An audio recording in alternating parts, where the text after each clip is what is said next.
WhatsApp did not say the spyware story was over.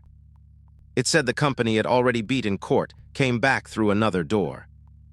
On June 8, 2026, WhatsApp said it is asking a United States court to hold NSO in contempt. The claim is not that a judge has already made that finding. The claim is that NSO allegedly violated a permanent injunction by continuing spyware operations tied to WhatsApp users. That is the hook. This is not a story about a chat bubble being weak. It is a story about a protected phone, a court order, rented infrastructure, and lures that try to pull a person outside the safe room. Chapter 1 is the order. WhatsApp's lawsuit against NSO has been running for years. In 2025, the company said it had won a major spyware case after NSO was found liable for targeting WhatsApp users. The court later issued a permanent injunction meant to stop NSO from targeting WhatsApp and its users. Chapter 2 is the alleged route. In the new update, WhatsApp says NSO still used infrastructure linked to the United States. It points to server providers, routing paths, and setup choices that allegedly helped spyware activity continue after the order. In this reconstruction, the red cable is not a real exploit path.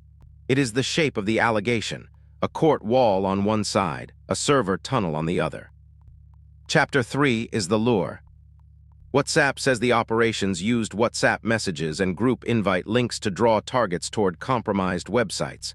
That detail matters because it changes the mental model. The warning is not, your encrypted chat was simply opened like a filing cabinet. The warning is, the attack can move around the cabinet by convincing the person to step outside it. Chapter 4 is the target list. WhatsApp frames this as a civil society risk. Journalists, activists, dissidents, political figures, and other people who may be watched precisely because their work matters. We are not naming private victims here. The point is the pattern. Spyware does not need to hit everyone to change how everyone behaves. Chapter 5 is the takeaway. The court case is really about the spyware business model. A phone app can patch code. A court can issue an injunction.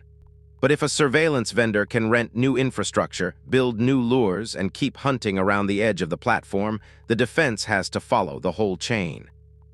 So the object in the middle is not just a phone. It is a phone inside a courtroom, connected to a server tunnel with a human decision at the far end. That is why WhatsApp dragged spyware back to court.